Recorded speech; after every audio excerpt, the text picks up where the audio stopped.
Hello everyone and welcome to episode 20 of the Haxton Knits podcast. My name is Deanna and I am an American living in Okinawa, Japan.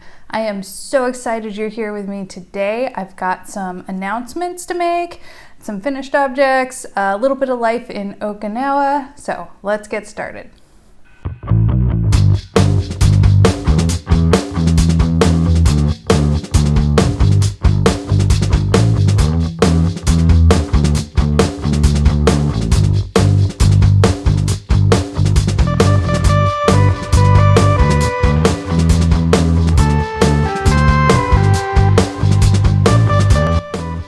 First, as far as announcements go, I do have the Stubborn Stash make-along happening over on my Ravelry group, so if you're interested in participating, pop on over there. As always, with all of my make-alongs, knit-alongs, crochet-alongs, all crafts are welcome, whips are always welcome, double dipping is always welcome.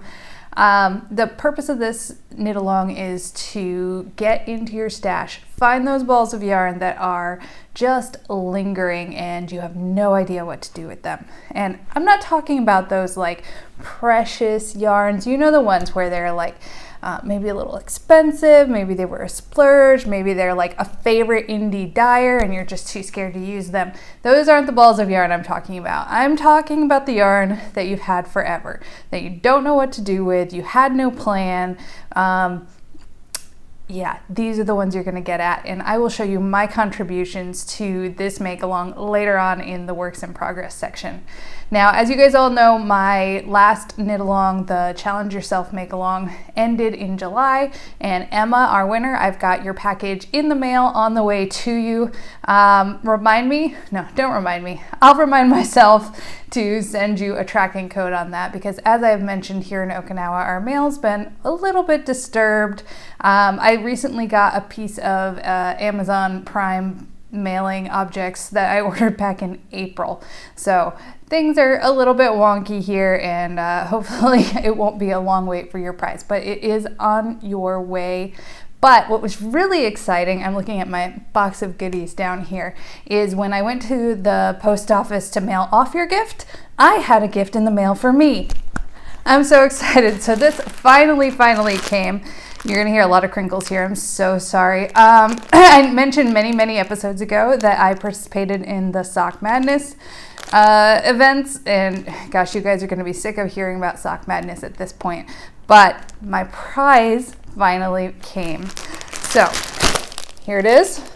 Let me get all the crinkling out of the way so I can show you this awesome present. During the Sock Madness competition, prizes are given out and there isn't really a rhyme or reason. Often it's something interesting or unique that you do that catches the attention of the people who are sending the prizes out. There is a huge well of prizes that are donated. They're mostly donated by participants or small companies that wanted to feature their products.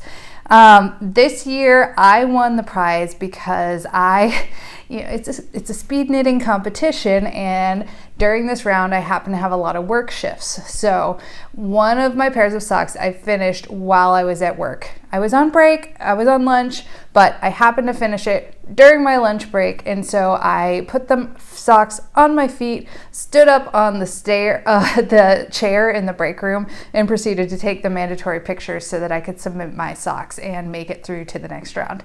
And so that was the antics that won me this awesome prize set. So this is a gradient set of 5 1-ounce skeins of yarn, and this is coming from Wonderland Yarns, but it is dyed in collaboration with Frabjous fibers. And Frabjous is this word is from Alice in Wonderland if you don't know it. It's a fictional word.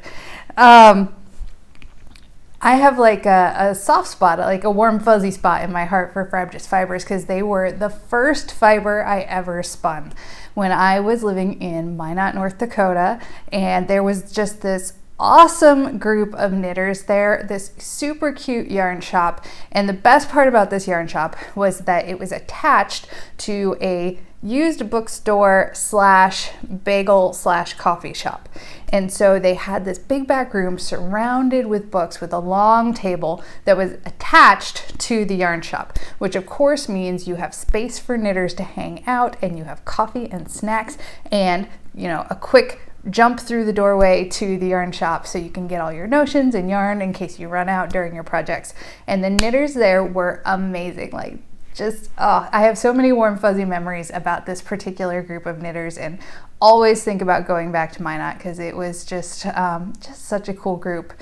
Anyway, so I bought a skein, I don't know what you call it, a pre-portioned fluff of wool from Frabjous Fibers, and I'll try to see if I can dig out some pictures of that. And it was spun up on a drop spindle because that's all I had at the time, and I was so proud of it when it was done. So I always think of this brand and just have kind of warm fuzzies. So this is a sport weight. It is the Mad Hatter colorway, and it is 100% superwash merino, and each of these is a 1 ounce skein with 86 yards. So beautiful, beautiful little set. Now, it was interesting to me to see these sort of browns and grays because I think of Frabjous Fibers as like bright, beautiful, just inspired colors, but I really appreciate this little set. Like, it's just, I think I keep getting them switched as I'm playing with them, but it's just, everything so finely melds one color into another that I know I'm just gonna have to find the perfect project for this, and I don't know what it is yet. So that was really exciting. It's always great when you're sending some like fibery love out into the world and happen to get some in your mailbox at the same time. That is by far my favorite part about the International Knitting Community,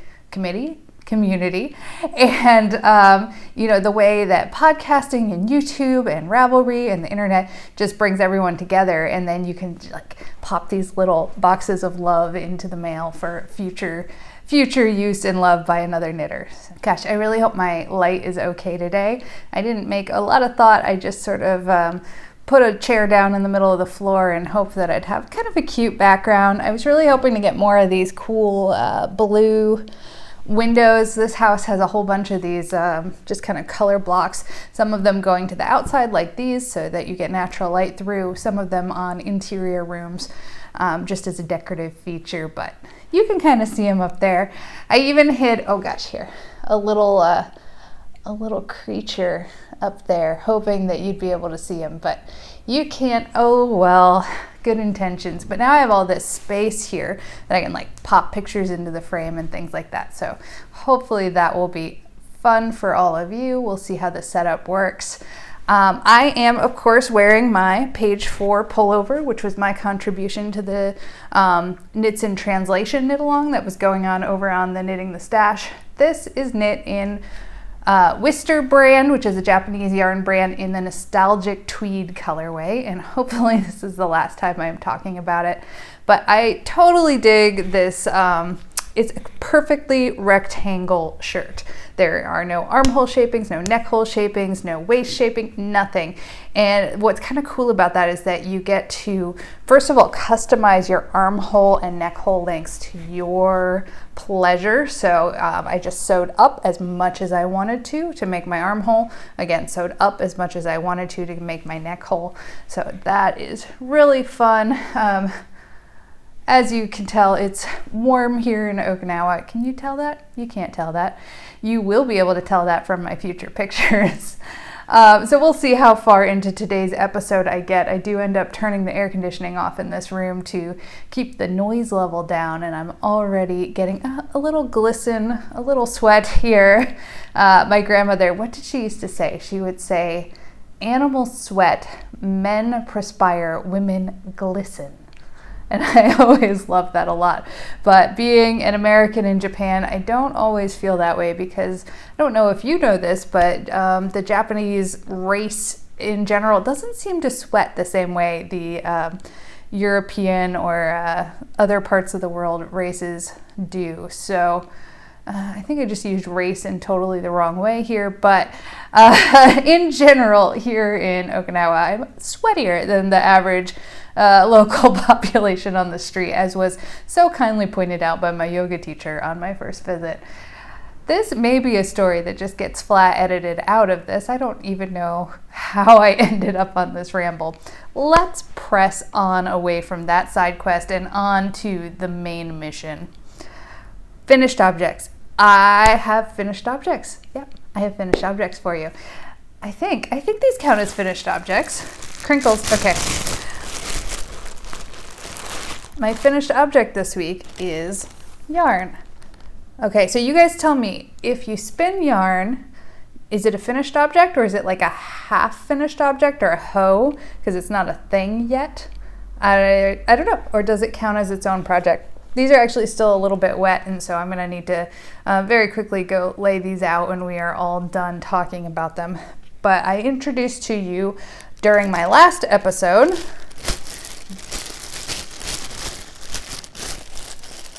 the Nest Fiber Club. This is the Borrowed Days colorway, which is old stash, so it's Polworth and silk from March of 2018. And this yarn, as I mentioned on my last episode, yarn, fluff, fiber, I laid it out. So I laid out the strand of, I guess it was roving, and tried to look for the predictable color repeats. And you'll see a picture here where I laid it out on my table with those color repeats lined up. And then I had to say to myself, do I want this to be a self-striping yarn where I'm going to get these repeats in this order as I see them? Or do I want it to be more muddled together? Or do I want to do something completely different with it? Okay, so what I decided to do was actually separate this particular length of fiber into two different general color pools. One of them being this sort of orange, brown, and green, and the other one being this purpley red and blue. So I ended up with two separate skeins of complementary but very different colors, and I'm glad I did. I don't know how I could picture these two together in one skein. I guess it would look, something like this. So I spun these are both 2 plies. I did a fractal spin. So one of the plies, I just spun the fiber, end to end as it was pulled off in the big chunks. And then the next one, I stripped those into smaller sections so that hopefully you would get sort of a more gradual color change and less frequent pooling of color where you would have all the blue lining up on top of each other versus all the red lining on top of each other. I mostly know what I'm talking about here. I'm definitely not as an experienced spinner as others. So these are all done, and they came off of my wheel surprisingly fast, especially considering the kittens help. One of my kittens, for whatever reason, when she has a toy, she brings it to the spinning wheel. She runs across the pedals, the treadles, and drops her toy between the hole of the 2 treadles. And then while she's trying to get the toy back out of there, she sticks her head through the spokes of the wheel itself. So every time she runs at me with the toy, I have to full stop my spinning just to make sure she doesn't decapitate herself in my wheel, which would be unfortunate because I like my cat and I want her to be healthy and head on. So this is my thought. I finally finished this. I have maybe 1 or 2 more fluff bags of similarly colored fiber, but I think it is time to cast on a project with my spinning. I know I've been mentioning all the way from episode 1 that I never knit with my hand spun yarn, and it's time. Today I'm going to cast on. And so I think what I'm going to cast on is the Night Shift by Andrea Mowry. She has several patterns right now that are this shift color work pattern. It seems to be a slip stitch pattern. She has a sweater and a hat and kind of a cowl-y looking thing and a shawl. And I think I'm going to do the shawl just because I have quite a bit of yarn that I'd like to use up, and it would be a nice bigger project. And I'm finding that now that I'm here in Okinawa, I am using shawls a little bit more, and it's just because I'm always in tank tops or t-shirts because of the heat and shorts, and then I come inside to the air conditioning and I freeze. So that is the plan, and hopefully next week you will see some progress on that. I do actually have one other very substantial, very important finished object to share with you, and that is this gorgeous cat toy. It's a joke, it really is. So this is just a little bit of scrap yarn and a crochet hook, and I made this sort of donut shape because my littlest kitten, Cirilla, continues to pull my socks out, and it's totally my fault. So one day on the couch, I pulled my sock off my foot and she was kind of chewing on it. And what I did was rolled it into a donut and tossed it across the room. And sure enough, she went chasing after it, and now socks are her favorite thing ever. So in an attempt to prevent her from chewing holes in every pair of socks I own and burying all the clean and dirty laundry under the couch, I went ahead and crocheted this little donut-shaped cat toy. I didn't even weave in the ends. I'm the worst cat mother ever, but she loves it. It throws just like a frisbee, and it was just such a cute little fun project to share with my kittens. I think there will probably be more cat toys in the future. Just a great way to use up some scrap yarn, and totally made my day this week. For works in progress this week, I have my contribution to the Stubborn Stash knit along. And guys, I think I lost my mind because I am playing the stupidest game of Yarn Chicken I have ever played, and I know better. Like, this was a really dumb choice. Let me show you. So I mentioned in my last episode that I had about 5 skeins of this yarn. This is a Lions brand yarn that I got super discounted, like super duper discounted when I popped into, I think it was Hobby Lobby one day a long time ago. It looked like one of the skeins had maybe been returned without a label, and then all the rest of them were all discounted down too. And I picked out a couple of projects that I really wanted to work on. I showed them over in my Ravelry group, so if you're interested in the other patterns that I was considering, you can see them there. They were just really pretty bulky weight patterns. And the pattern I picked came from this magazine. So this is some antiques from my collection. This is Vogue Knitting International Fall 2009. Okay, it's not that antique, but it feels a little bit antique to me because I have been dreaming about casting on this project forever. Let me show it to you. Look at this. Okay, if I can find this on Ravelry, I will post a up-close, better picture for you. But this is a Peplum style sort of cardigan jacket, and it's worn with a belt cinched at the waist, and it is just so pretty. And here's the reason why I had reservations as far as casting on this yarn for this project. This project calls for a luscious combination of 2 yarns held together, one of them being mohair or an alpaca, to give you that like light, fluffy, fuzzy, warm, snuggly goodness that I just love about the look of this pattern. And this is not that yarn. This is cheap and acrylic. It's doing, honestly, it's been more pleasant to knit with than I thought. I know I get a little yarn snobby sometimes. So you could see why I was hesitant to cast on this long beloved project with this yarn. But I did see a picture on Ravelry with someone who had knit this project with a very similar color and weight and style, meaning the way it's plied and its texture of yarn, and it looks so nice. So I started to look at the pattern to try to see if I had enough yarn. And of course, because it's 2 skeins held together, it calls for a really large number of yards. And that doesn't really reflect the number of yards I would need for this. So I go browsing through Ravelry, as you do, and I found several projects that seemed to fit the amount of yards I had, and all of them sort of modified the pattern in some way. So one of them, what she said she did was she quit increasing after the last bit of lace. This is a top-down project that's knit all in one piece.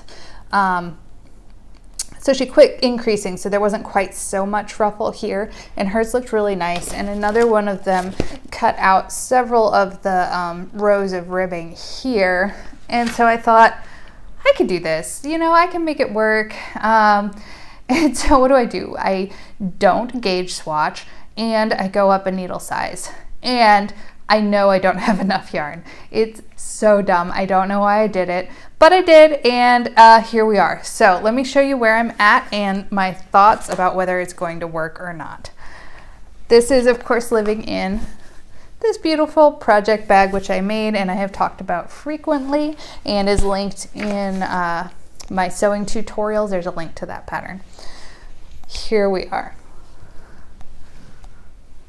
So the best part ever about working with chunky yarn is it goes so fast. You can see I made huge progress. I've got the sleeves on hold here. I'm past the lace of the waist.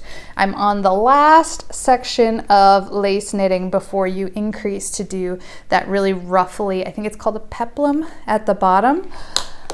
But this is literally all the yarn I have left, this one skein, and I have to make that big ruffle and the sleeves, which are like 3/4 sleeves, so they're pretty small, and the band for the neck. And guys, it's not gonna happen. I know it. It's delusional of me to think that I was gonna get through this.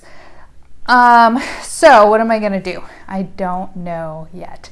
We'll see how it goes. My thought process is I've already shaved a couple of rows off by skipping some repeats in the stitch pattern. And because I went up a needle size, this is all working out a little bit bigger. So I may not need to increase as much to give that same sort of effect in the back. The sleeves, I can just kind of bind off right where they are. The stitches that are on hold, I'll just have to do some sort of sewn bind off, and it'll end up being kind of a shorter sleeve cap, which is fine for my area. And then we'll just see how it works with the edges. I can always just kind of pick up one row and bind off just to give it a little bit of a nicer finish. I don't know how it's gonna go.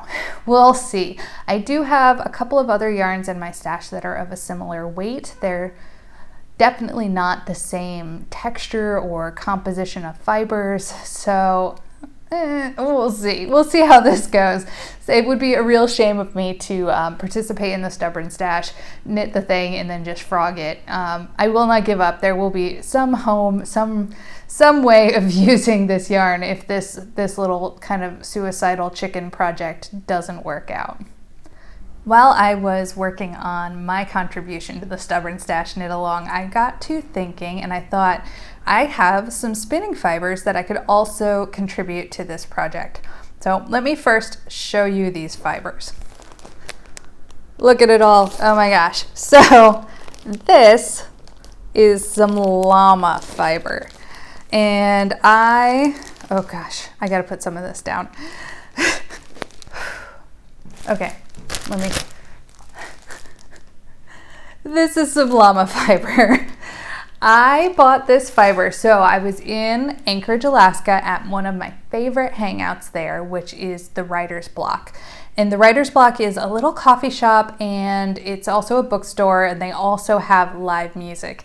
And this place has kind of an interesting history. So it's located in a part of Anchorage that used to be sort of the red light district, a little bit seedier. It's still a little bit of a rougher neighborhood, but definitely there's a lot of growth and a lot of new businesses coming in, and there's sort of a change in the way this neighborhood is growing. And this particular store used to be like,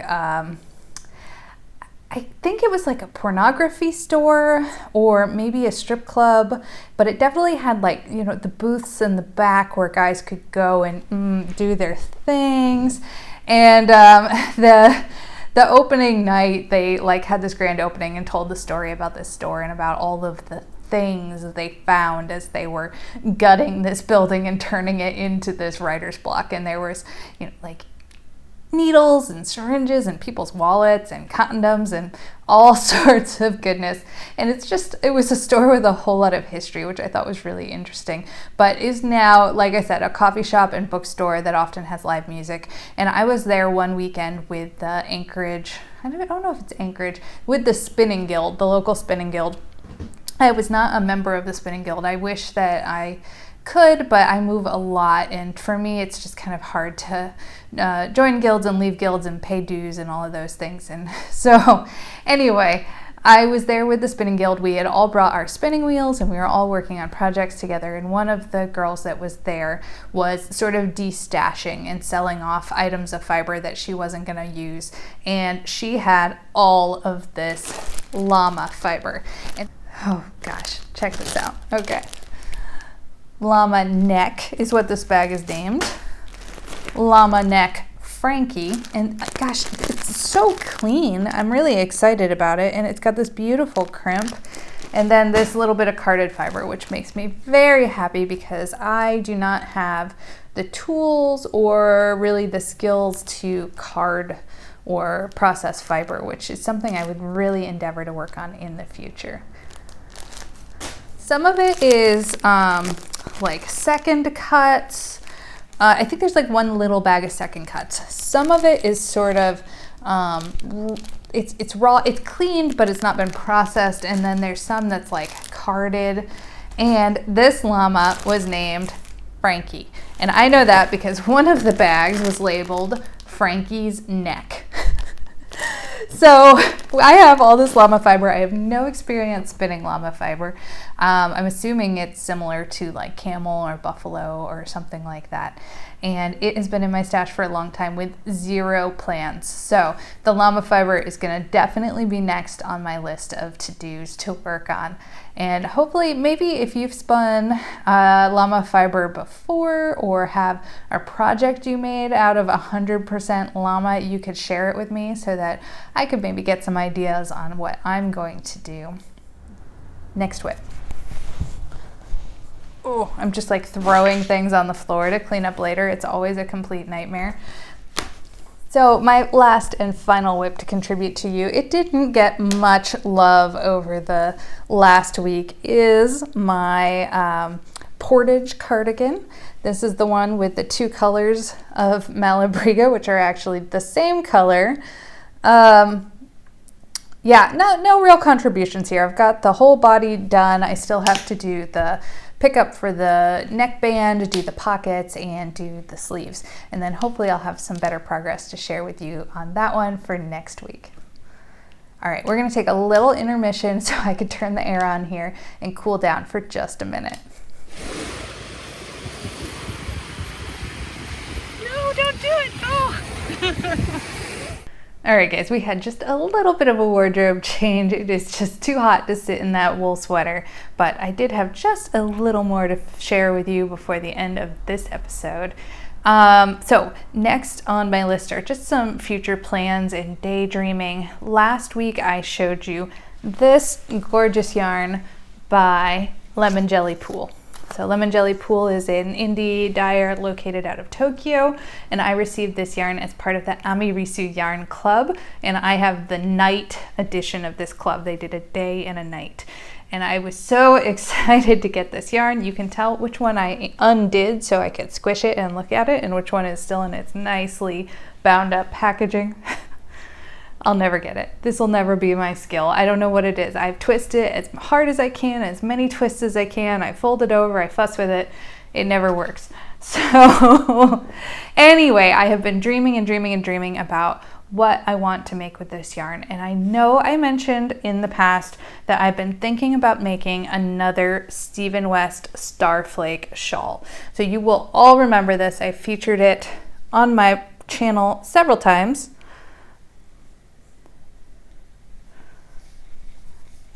This gorgeous, amazing shawl was part of Stephen West's was it 2020 or 2019? 2020 knit along, mystery knit along, and mine, I'm so tickled with the way it turned out. And I think a lot of it has to do with the gradient kit that I used. This was one of those Sprout Fiber Co. I always get this wrong, I'll just put it below. Seed pack gradient kits in the mixed berry colorway. And for the most part, there was not a lot of planning. I just started with the darkest one and I knit until I ran out. And then I picked up with the next color and I knit until I ran out. And then on this third color, I was starting to get low on it when you hit these wings. And these wings are actually knit separately, one at a time. They're not back and forth anymore. And so what I did was when I started the wings, I split that third color equally in half, and then I knit until I ran out. It saved the other half for the other side. And I also did just a little bit of planning with, oh gosh, this is hard to show you. These. So these little wedges of color. So I've got two on this side of the darker color, and then the lighter one centered, and then two on the other side, or something along those lines. I have them all evenly centered and spaced out as far as the colors go. There you go. One bright one on the edge, two darkers in the middle, and then one bright one on the edge. Anyway, loved that pattern, absolutely loved it. And what I love so much about it is the way it sits on your shoulders. So this guy, it sits on your neck and it stays. It doesn't go anywhere. And I think a lot of it has to do with these really long wings. So these extra wings just add the weight that hold this on your body. And I love it so, so much. I wear it all the time in my house, and when it's chillier in the evenings, if I go for a walk, that I just really wanted to make another one. And so what I'm thinking is of combining this beautiful, smooth, speckly blue lemon jelly pool yarn with this rustic, airy, woolen spun Patagonia yarn. So this is Juniper Moon Farms, which I tell you about all the time. I love this brand. And the fiber is Patagonia, so it's an organic merino that's woolen spun. It's all grown in Argentina, and I just love this yarn. This is a good contender to fill in for like Brooklyn Tweed Loft or something along those lines. But yeah, I've just been dying to do a rustic, like squishy, warm, giant shawl out of this, and I think that is going to be the plan for these yarns. But of course, I'm always hesitant to cast on a second pattern, like to do the same pattern twice. I feel like there are so many beautiful patterns out there, and you guys, you know there are tons of gorgeous patterns out there, that I was really reaching out to try to find a different pattern. And I don't know whether I'm going to do it or not. We'll see. I looked at, and hopefully you'll be seeing these here scrolling across the screen, several gorgeous patterns for shawls. I really wanted to do something with brioche because brioche is so squishy and the fabric is so nice that I was just dying to use the woolen spun Patagonia in some brioche to make this extra squishy and awesome shawl. But I don't know, I'm so smitten with the way this one fits and wears that we'll see. It may or may not be another one of these. I, of course, have to cast on my hand spun yarn and the night shift shawl first. So I have some time to make excuses for why I haven't cast on this particular project yet. Moving on to life in Okinawa. As you guys know, we have finally hit our phase of the coronavirus outbreak. I know the rest of the world is over it. You are having, huge outbreaks, but in a lot of cases are already starting to like reopen and reintegrate. We are sort of having our first real wave of it here. We did have a very brief little spike in cases. I can't remember how many it was. I think it was like 30, I think was the most we had, or it was very, very small, and it was weeks and weeks and weeks ago now. And then we had this long period of no cases on the island where everyone had recovered and everything was fine, and then bam, it all sort of hits again. So we are kind of in that phase now where we're having this new big outbreak. Japan, so the law is different here than it is in the United States. In the US, you can kind of tell people they need to not be out, and you can enforce it with fines or tickets or things like that. Well, it's not how it works here in Japan, as far as I can understand. So all they can do is kind of raise the alert level and then recommend people don't go out. Recommend that non-essential businesses close. So that's where we are right now. They've recommended that the non-essential businesses close. As far as I can tell, there's still a lot of things open, but there's definitely a lot less people out, a lot less traffic. And I have been going bonkers. I try so hard to stay inside and not do any essential shopping, and I've done a really good job of it. I went to the grocery store and that was it. But gosh, this is something you guys need to know about me, is I am a wanderer. I can't stay in one place for any long amount of time. And I love to be out in the woods and on mountaintops and coastlines and hiking and beaches and anywhere where I can get my feet moving and just escape. So finally, I had enough. I had to get out of the house. And what I did was I looked at the map of Okinawa and I looked at where I haven't been yet. So this is what you need to know about the island of Okinawa. If you are looking at it at a map, the south part of Okinawa and the west coast are kind of where everything is. That's where the big infrastructure is. That's where the main expressway, the only expressway is. That's where all the resorts and sort of tourist areas are. And then if you look to the northeast, there's really not much. And I've lived on this island for 5 years and I have never gone there. I've never even driven up that part of the island. And so I just said, you know what, today's the day. Today's the day I'm going. I tried to warn my husband, are you sure you want to come with me? Because this is going to be kind of a long trip. And it was a very long trip. So to give you an idea, I started in my hometown of Owase, and I will hopefully be putting up a map right now for you to see what I'm talking about. And I traveled from Owase to Cape Hito, which is the very northernmost point of the island. And if I were to take the route up the west coast using the highway, it would take me about an hour and 45 minutes to make this route. But I did not. I took the route, mostly Highway 70 or Route 70 is where I went. And it took, with all of my stopping and exploring, about 4.5 hours to get up this road.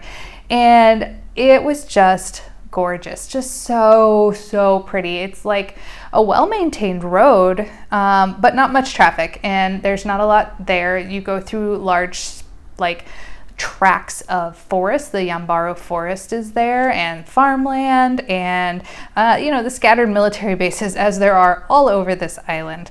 But this is sort of pictures of my route. I started first at the Wansaka Ura Park. And guys, please forgive my pronunciation of Japanese words. I try my best, but you know how it is. So this is, I don't know if I would call it a park.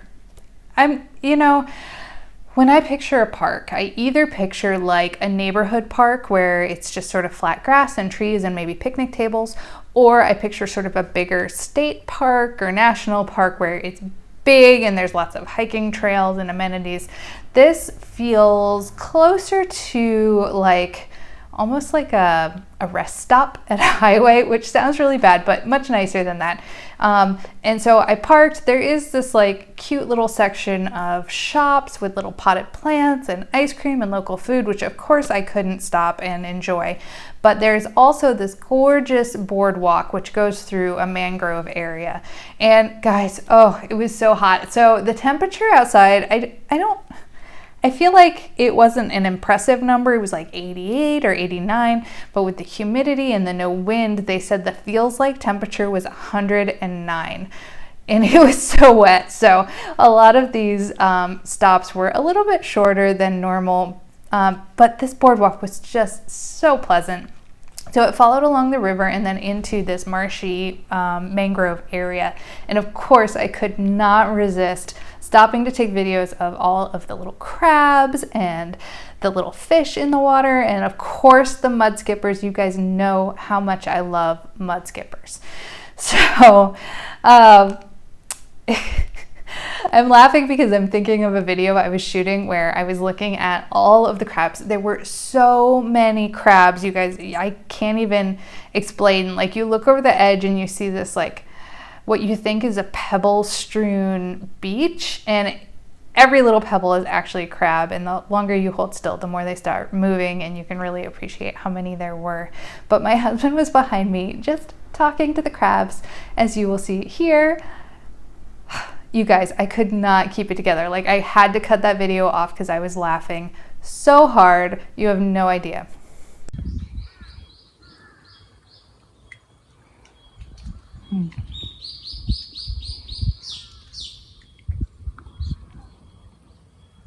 Crab. Crab. Crab. Crab. Crab. Crab.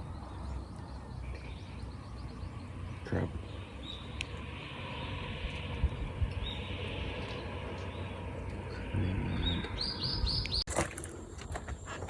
It was a mud lobster.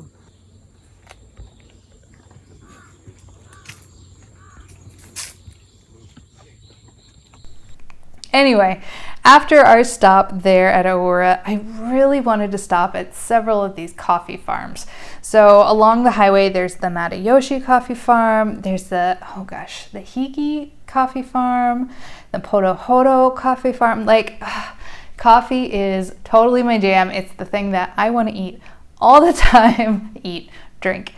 And during this pandemic, I've actually been having the local coffee shipped to me, which is so sad because I could really just drive right up the road and buy it. But, you know, I'm trying not to be out and trying not to do non-essential shopping, and just stopping at the local coffee roaster didn't feel essential. So I'm actually like getting these coffees shipped to me, and I was so excited to maybe stop and look at the farms. And I pulled into the driveway at the Matayoshi coffee farm thinking maybe there's something there that I could walk around without going inside or interacting, and there wasn't. So we just went ahead and pushed on. I was really sad about that.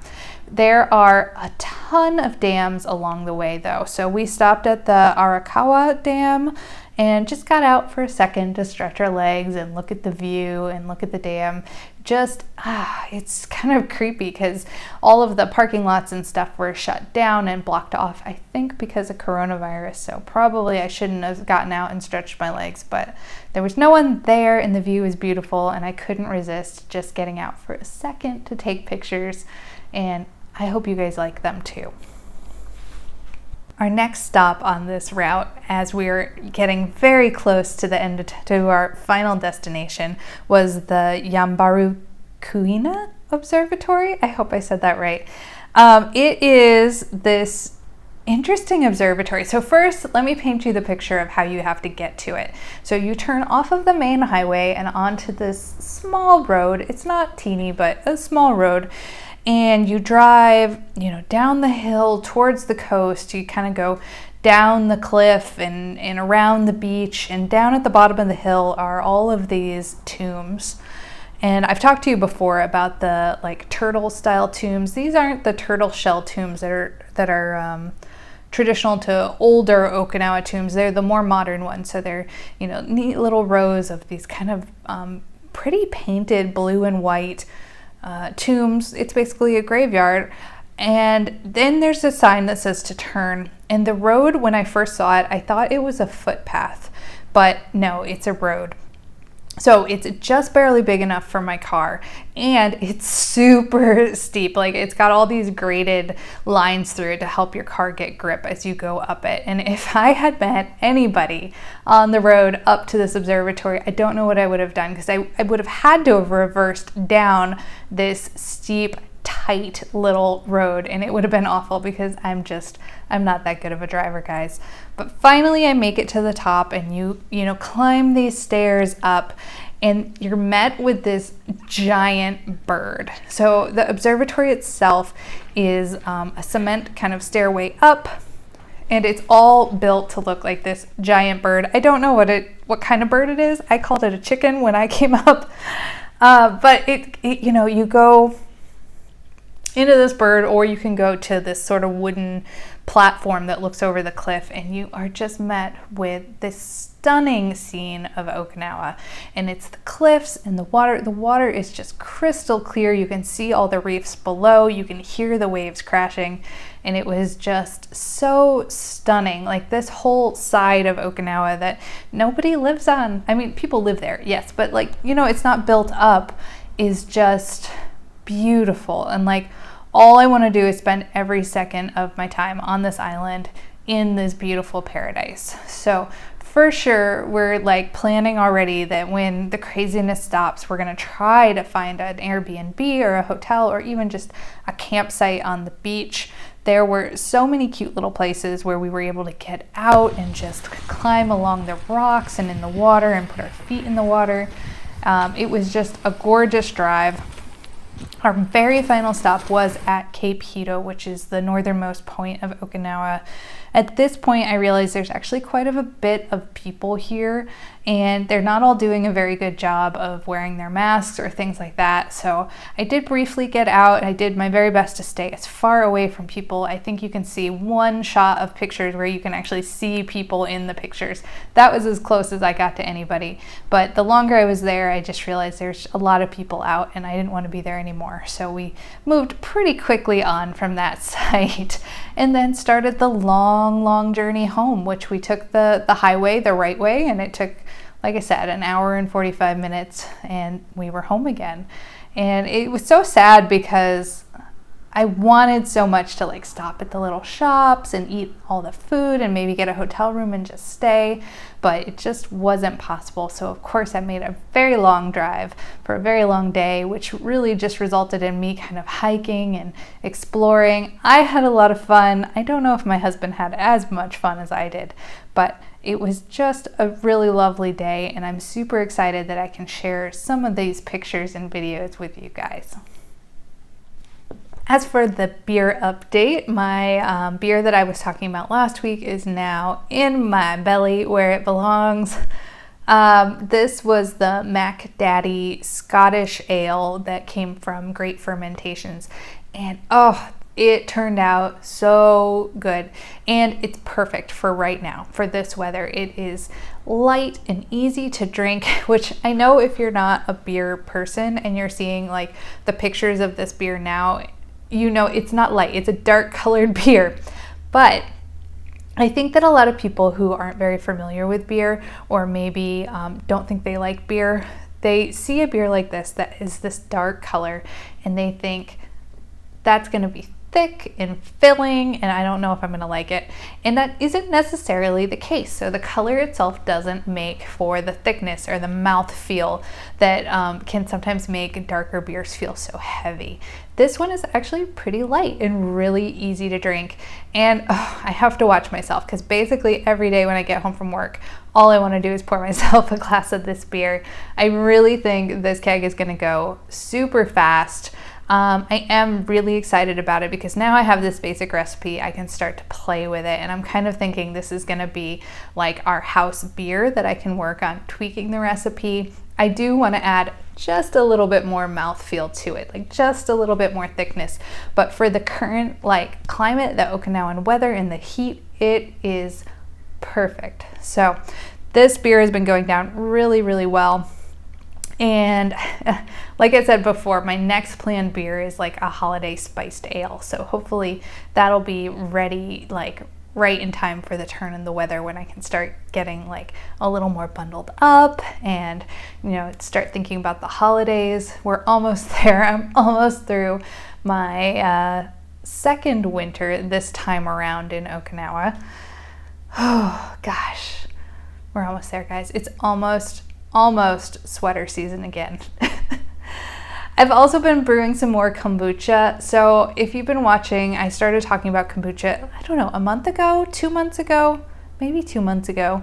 And at that time I had purchased a kit of like a kombucha starter, a SCOBY, and like bottles and things like that. And they never came in. I checked the packaging and it's like held for delivery, unable to deliver. And I kind of forgot about it. And then just like magic, it appeared. And I thought for sure this like bacteria colony is dead.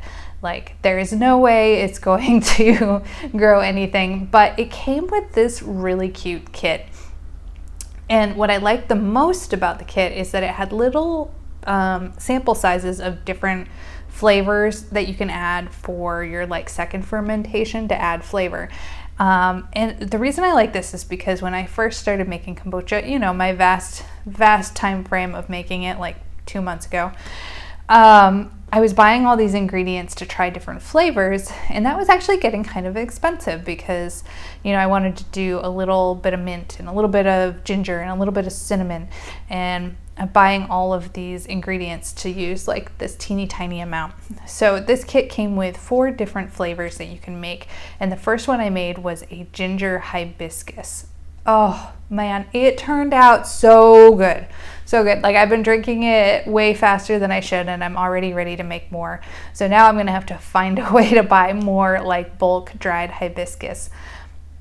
The other flavors I'm a little bit less excited about, but we'll see how they go. One of them is a juniper berry and caraway or cardamom. I can't remember. Anyway, I have never had a juniper berry before, so of course I open the bag and like pop one in my mouth and chew on it. And it tastes just like chewing on a pine tree, like pine needles. Yeah, it tastes like juniper, I guess. And I don't know why I know what that tastes like. I guess the strong association with the smell is what these berries taste like. So I'm not sure how it'll work with the like vinegary flavor of kombucha, but we'll see. The other one in the package was an elderberry and cinnamon, and I don't usually like cinnamon in my kombucha, so I actually picked all the cinnamon out, but I am really excited about elderberry because I love that flavor a lot. And the last one was rose petal, so it had dried edible rose petals to put in there. So super excited to try some more kombucha here in the future. All right, guys, that is all I have to share with you today. I hope you've enjoyed the podcast. As always, if you want to like or subscribe, please do so below. And if you want to participate in all the chatter with the make-alongs, or share pattern ideas, or share fuzzy, fluffy pictures of your animals, your fibery helping assistants, pop over to the Haxton Knits Ravelry Group where you can see all of that information. And gosh, you know what? So I have been listening to podcasts a lot. And one of the podcasts I listened to recently did this thing where they had received some feedback from one of their readers in Iceland. Yeah. And they said, gosh, they were so tickled and so excited that they had visitors from all over the world that they asked each of their listeners to take a picture of where they are in the world right now and to share it with them. And so I thought that would be really exciting. I would love to see where all of you guys are from, what your world looks like. For me, I am such a visual person. Like, every time my husband travels, I ask him to like spin the FaceTime around and show me like his hotel room and the view and things like that. Or I like take a picture of where he works so I can see what he does and kind of imagine it. And I would love if you guys would share with me this week where you're at in the world. Show me your view from your window, or your favorite place, or anything really that you want to share. And you can do that by going over to Instagram, if you have Instagram, and sharing under the hashtag Haxton Knits. Or maybe just pop over to the Ravelry group and I can start a thread there for everybody to share their part of the world, because I'm so excited to get to meet more of the community that is growing up around the podcast channel. My view this week, of course, is always my favorite place. I've shown this several times on the podcast before. It's the little farmer's lane in my neighborhood where the community plots are, and you know, the season is kind of, I think we're between seasons. I found all the farmers out there sort of cleaning up and replanting and doing things, but there were a few odds and ends still growing. And you know, some of them I don't even know what they are. Like, one I'm pretty sure was a taro root. And then there are these other things that look like some sort of squash or maybe melon, I think squash, that hang, and they're getting huge. I saw some eggplants and things like that too. So this is my favorite place in my neighborhood. Can you show me yours? All right, guys, I'll see you next week.